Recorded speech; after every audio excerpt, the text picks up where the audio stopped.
Welcome to Wisdom Wednesday. Without a mask. I'm going to do without a mask because Kirsten and I have been working together for weeks and we are about 6 feet apart. We're good. Today, I'm going to talk a little bit about what to do when a pattern calls for fusible batting or possibly fusible fleece.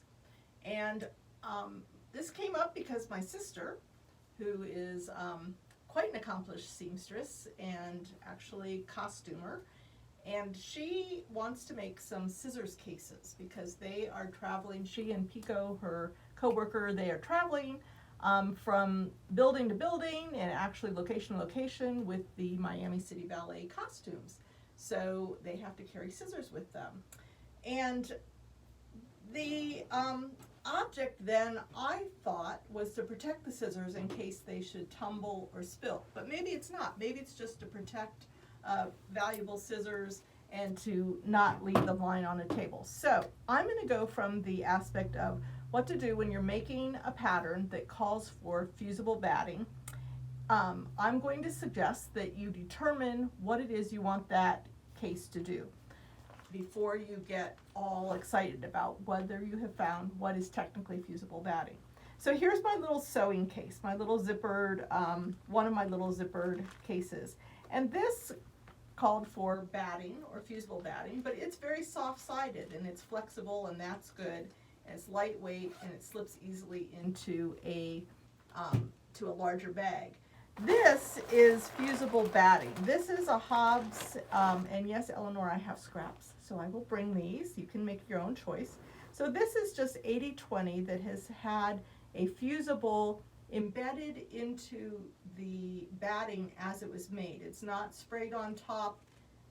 It's embedded in the batting itself. We have large sizes that we sell. This is a queen size bat. So you can buy 90 by 108 and have enough for many small projects.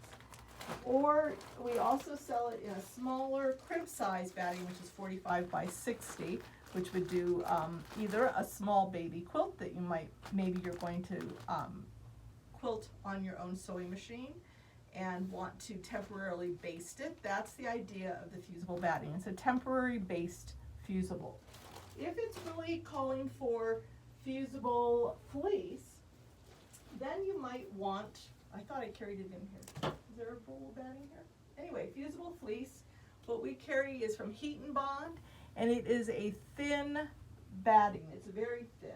I would not use it in for protection. I would use it just to give the least little amount of weight. This is all done with what we call foam in our form or by Annie stabilizer.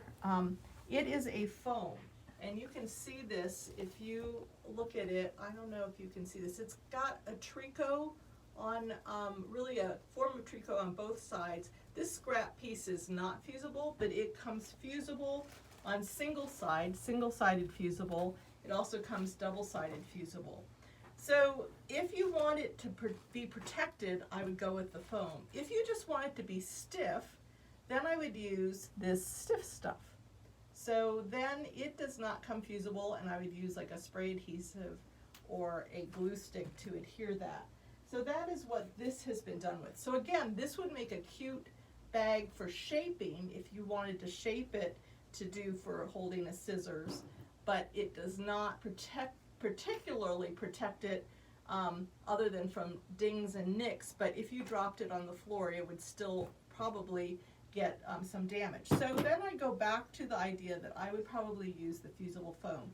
And this is also another thing to consider, whether it holds up to a zipper and holds a nice shape. So you can see that this foam is very nice. It stands up, it's got a lot of body. This is fusible fleece or fusible interfacing. It still stayed very flexible. So the zipper is a lighter weight zipper in it, and it actually is still just very lightweight. So it just depends on what you are doing. So I would recommend that if it calls for fusible batting, if you have some scraps, use it for what you're doing if it takes more than one layer. Otherwise, there is another product around called which is a fusible foam. And even if you can find it and it's not fusible, you can use a spray-on adhesive, which is temporary, or a glue stick, or my favorite, rock sands. So that's just my Wisdom Wednesday, letting you know what some products are out there.